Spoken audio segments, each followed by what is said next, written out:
আজই ডাউনলোড করুন আর এনজয় করুন আপনার পছন্দের শো। কি নাম তোমার? কৃষ্ণ।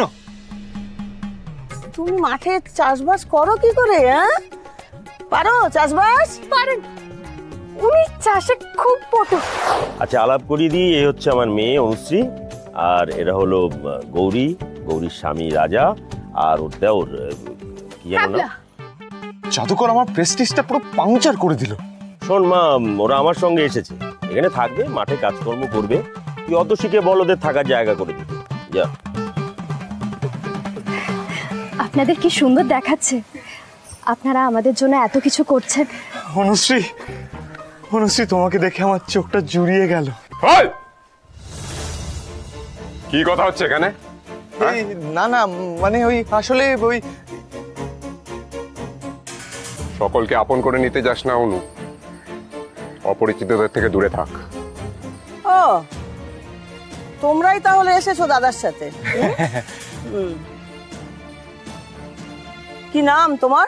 কৃষ্ণ।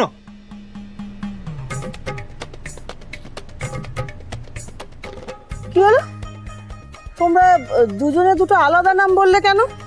না না, আসলে উনি রাজা কৃষ্ণচন্দ্রের গল্প শুনতে খুব ভালোবাসেন, তো এই নিজের নাম রাজা, কিন্তু মাঝে মাঝে কৃষ্ণচন্দ্র বলে ফেলেন। আমি গৌরী। দেখো, তোমরা সব কাজকর্ম করতে পারো তো? এখানে কিন্তু গতর না রে, কিচ্ছুটি জুটবে না। আমি খুব ভালো রান্না করতে পারি। আপনি অনুশ্রীকে জিজ্ঞেস করুন না, আমি দেবীমার বাড়িতে কিরকম রান্না করতাম। তা অনুশ্রী কি করে জানবে তুমি কোন বাড়িতে কেমন রান্না করতে? আসলে পিসি, আমি ওকে জিজ্ঞেস করছিলাম ও কি ভালো করতে পারে, ও তখনই আমাকে বলেছে। আচ্ছা ঠিক আছে, তুমি এ বাড়িতে রান্নার কাজ করবে। বাড়ির সবাই কে কি খেতে ভালোবাসে সেটা আমি তোমাকে বলে দেবো এখন। আর এই যে তুমি, তোমাকে দেখে তো বেশ শক্তপোক্ত বলেই মনে হচ্ছে। হ্যাঁ, এই গায়ের রং তো রোদে পুড়ে যাওয়া কৃষকের গায়ের রং নয়।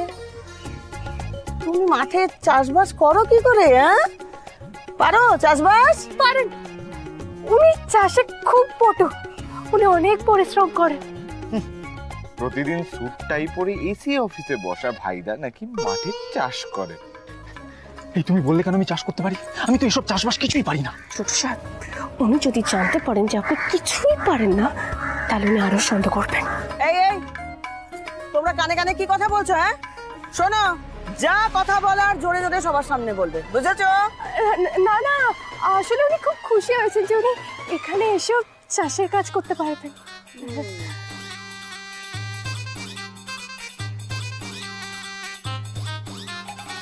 এই হাবলা, আরে এই হাবলা, কানে কথা যায় না নাকি? তোমার চোখ তো দেখছি চারিদিকে ঘুরে ঘুরে বেড়াচ্ছে। ঠিক নাম রেখেছে তোমার, হ্যাবলা। এই না না, আসলে এত বড় বাড়ি তো, সেটাই দেখছিলাম আর কি। শোনো, এই ছেলে এ বাড়িতে থাকবে না, এ বাড়ি তোর জায়গা নেই। আমার দেওর তাহলে কোথায় থাকবে? ওর যে আমি আর ওর দাদা ছাড়া কেউ নেই, ওর নামের মতোই হ্যাবলা।